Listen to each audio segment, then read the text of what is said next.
تكن آياتي تتلى عليكم فكنتم بها تكذبون قالوا ربنا غلبت علينا شقوتنا وكنا قوما ضالين ربنا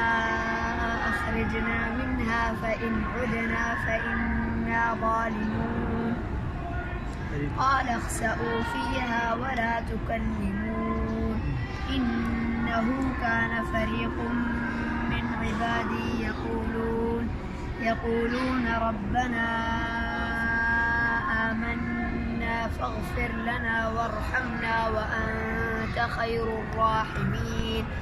فاتخذتموهم سخريا حتى أنسوكم ذكري وكنتم منهم تضحكون إني جزيتهم اليوم بما صبروا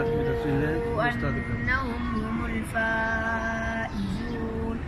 قال كم لبثتم في الأرض عدد سنين قالوا لبثنا يوما أو بعض يوم فاسأل